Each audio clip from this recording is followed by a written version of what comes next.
You have exactly 3 seconds to like and subscribe to the channel. Otherwise, I'll appear in your dreams tonight.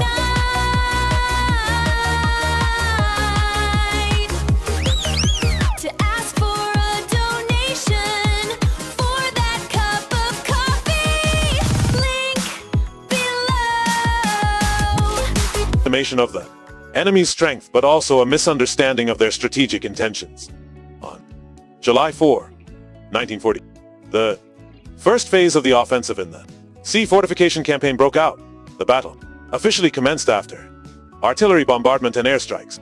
German infantry breached the first Soviet defensive line in the south, capturing strategic high ground to facilitate subsequent deployment of assault troops. Following this, the German Motorized Infantry Division, along with 3rd and 11th Armored Divisions, launched an attack and captured the villages of Bovo and Guka before midnight. The Germans were met with heavy resistance and dense enemy barricades. They were followed by the 2nd SS Armored Division and part of the Techcombank group. However, despite breaking through many positions on the first defensive line in the south, the German units were still unable to reach the next defensive line due to the vast distance of Soviet fortifications and unfavorable terrain. July 5. General, after receiving intelligence about an attack from the north, ordered a fierce artillery barrage on the German forward lines to prevent the enemy from regrouping and to disrupt their formations. For an hour, hundreds of shells from self-propelled artillery, mortars, and rocket launchers rained down on every position, illuminating the sky with terrifying fire. However, this initial barrage seemed to have little effect, only slowing German advance without disrupting their plans or inflicting significant damage. In response, the Vietnamese also used artillery to bombard the battlefield in the north and south directions for 80 and 50 minutes respectively. And like the Germans, this was not very. However, this is understandable, as it is difficult to accurately adjust troop positions in the dark. After the shelling and empty bombardment from both sides, the 47th Armored Corps began a massive offensive in the north, but had to slow down due to the wind and low morale. The heroic and tenacious fighting of the 15th Regiment, minefields and fortified positions of the Red Army, led to the capture of a Soviet prisoner by the end of the day. Through interrogation, they learned of a weak point in the enemy's defense line, caused by the earlier bombing of Bin Duc. Without delay, the deployed Tiger tank, attempting to penetrate this vulnerable position, received information from the Soviet side and dispatched a squadron of 90 T-34 tanks to intercept. After a 3-hour battle, the Red Army armored units lost 40 tanks while the Germans lost only 7. Although suffering greater losses, the sacrifice of the T-30 helped the Soviet army hold off the enemy long enough to reinforce their defensive line, pushing the enemy into a situation where they were under artillery fire and making their efforts to open a path for attack across the flat terrain much more difficult. According to reports, the Germans remotely controlled mine-clearing vehicles, such as the Gully, were also involved. Box Fordley. Furthermore, of the 45 self-propelled anti-tank guns of 643rd Heavy Armored Battalion that fought here, except for 12 that remained intact, the rest were destroyed or damaged. Most of these were later repaired and put back into service. Although the process of restoring the functionality of such large and complex vehicles consumes a lot of effort and time. On the first day of the operation, the Nazi German army only advanced Tangodova 7. Cash. The following day, the northern flank witnessed a tug of war between the 17th and 18th Guards Rifle Corps and the 2nd and 19th Tank Corps of the Red Army. Supported by air, they launched a counterattack and confronted the German 9th. However, due to poor coordination, only the 16th Tank Corps of the Red Army managed to engage the 2nd Tank Army. Its assault at dawn on July 6th, after an initial artillery barrage, their 200 clashed with the Tigers of the 505th Heavy Tank Battalion and suffered a crushing defeat, losing 69 tanks and being forced to retreat to their comrades. Later that morning, the German 47th Panzer Corps advanced towards the village of. This was a crucial high point on the Red Army's second defensive line, from which the battle lines could be surveyed and which was currently being held by the 17th Guards Rifle Corps. The attack began with a barrage of artillery to pave the way for the tank column led. But this overwhelming force could not break the fighting spirit of the Soviet army. Instead, they suffered heavy losses.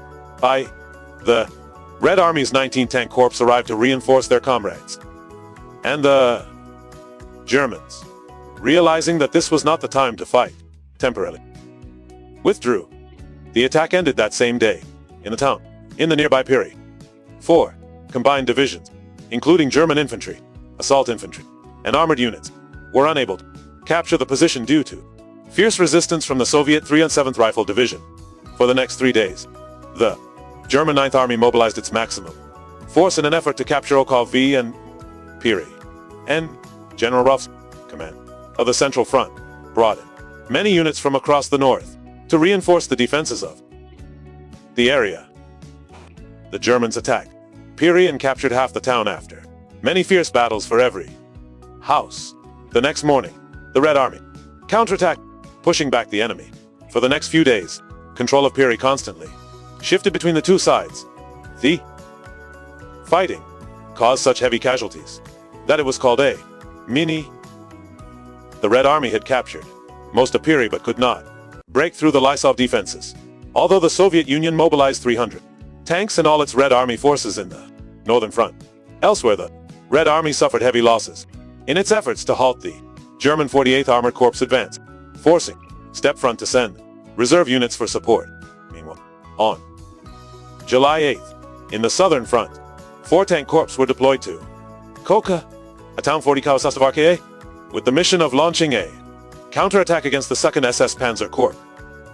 However, despite of the 4 corps being elite units, bearing the title of guards, the Soviet armored forces failed due to a lack of coordination, resulting in a devastating defeat. In 50 tanks, the Germans were annihilated and their forces were reduced to ashes. This was the first time in world military history that an armored formation had been destroyed by sheer.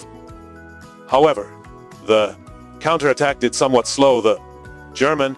30 days later, the German force of the Kampfer Group launched an attack, capturing many positions on the southern flank, thereby creating conditions for the 2nd Panzer Corps to advance towards the city of PR. This was a crucial stronghold, playing a key role in the entire plan to defend Sea in the Sea campaign. It is no exaggeration to say that the outcome of the fighting here would significantly contribute to the success or failure of both the Red Army and the Nazi Army in the Battle of. To prepare for the Battle of PR Karovka, the Germans mobilized 3 armored divisions.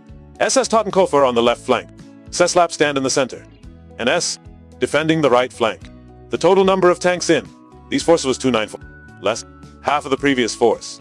On the morning of July 12th, 60 tanks in open fire, with a fierce air raid by hundreds of bombers. Not to be outdone, the Red Army retaliated with artillery fire. As the roar of the artillery faded at 83rd, Steely order was to shoot 500 Soviet tanks of the 5th Guards Tank Army Group began their assault on the formations of the 2nd part. They divided their attack into 2 waves, the first with 430 tanks and the second with 7, aiming directly at the center of the SS Panzer Division. Immediately, the Germans sent the 1st SS Panzer Regiment to engage in a counterattack with the 31st and 32nd Tank Brigades.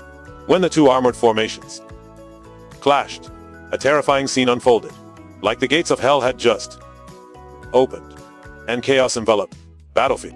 The brutal tank battle officially erupted, despite shortcomings such as lack of coordination and poor artillery accuracy. Compared to the Soviet tanks, the Soviet Union had maximized its advantages in mobility, rate, and especially its overwhelming numbers. The enemy, using overwhelming force and strange armor, was astonished to discover that at close range, Soviet tank rounds could penetrate thick layers of armor, as if the Tiger tank, which they had always prided themselves on being invulnerable, were now completely invulnerable. As if that weren't bad enough, under the conditions of the Soviet armor, damaged Tiger tank was considered cowed. Unlike the Set and Liso tanks, which could be easily repaired and rejoin the battle. Short time. After 3 hours of fierce fighting, the 1st S Armored Regiment reported they had eliminated 6. However, in the afternoon, the 31st Tank Brigade and the 53rd Mechanized Brigade of the Red Army counterattacked and overwhelmed the 1st S Reconnaissance Battalion, then advanced directly to the east of the Komsomol battlefield, directly threatening the supply lines. Communication between German units on the front and command post was maintained. They launched a joint attack on the 1st S Artillery Brigade, wiping out several operational units before being stopped by enemy air and anti-tank units and forced into defensive posture. On the left flank, 4 German sent units intercepted the attack of the 181st Tank Brigade. Fierce battle ensued, lasted for 3 hours on a battlefield stretching 1 kilometer. This was the perfect condition for the Steel Tigers, with their 8 ABEM cannons, unleashing their full power and accuracy to inflict heavy losses on the enemy tanks, at the same time successfully repelling the enemy attack without suffering any losses. The 170th Tank Brigade advanced to take the position of their comrades.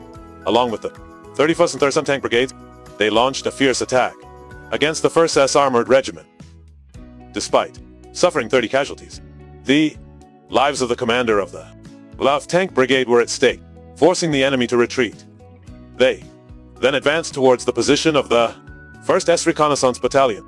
At this time, the 21st Brigade, after recovering and stabilizing its forces, also charged forward with the 170th Brigade, jointly breaking through the German lines between the SS Lapsdatter Division and the SS Totenkopfer Division. However, they could not hold out long and were repelled by the 6th S Paper Infantry Regiment. From that moment until dusk, the Soviet armored units, despite the ever-increasing number of tanks destroyed, continuously launched extremely fierce attack. At the end of the day, the immense pressure overwhelmed the German divisions, forcing them to retreat. In just 1 day of fighting, the VC Steel Beast lost 60 to 80 tanks, while the Red Army suffered a staggering 400 losses.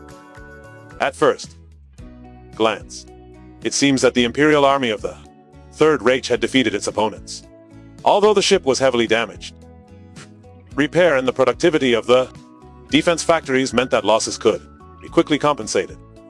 Besides, the Red Army also achieved its goal of halting the enemy, significantly depleting their resources and creating a favorable springboard for a large-scale counterattack.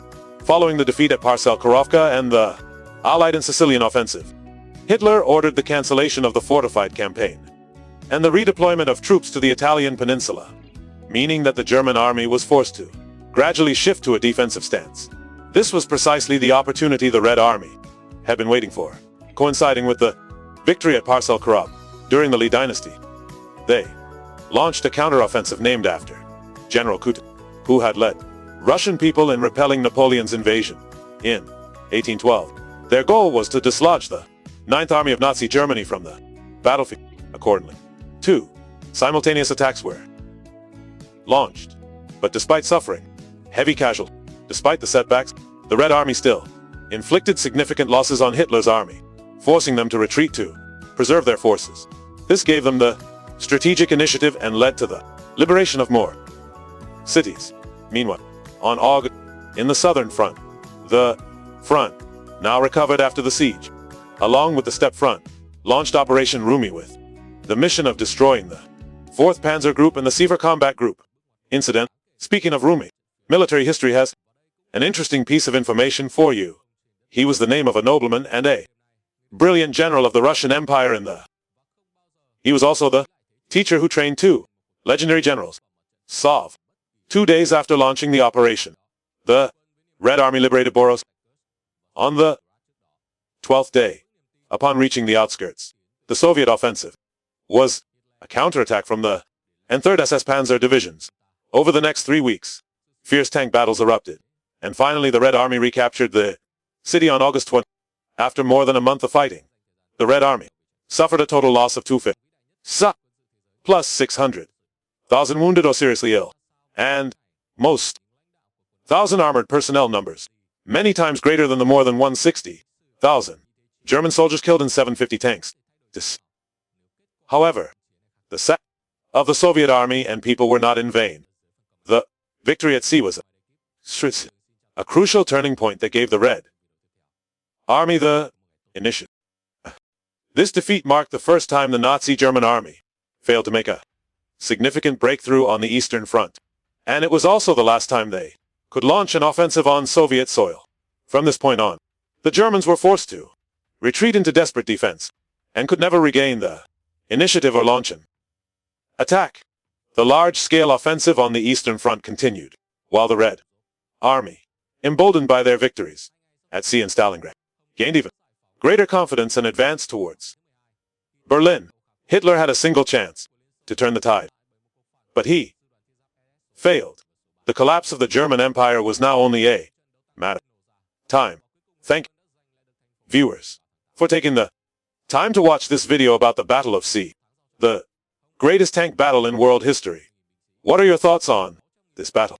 What should the German leaders have done to win?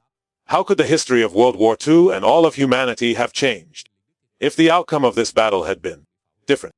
Please feel free to leave your opinions and participate in the discussion below. Now, Thai invites you to sign the contract with Kwang. Goodbye and see you in the next videos. Have a great day, everyone. Music.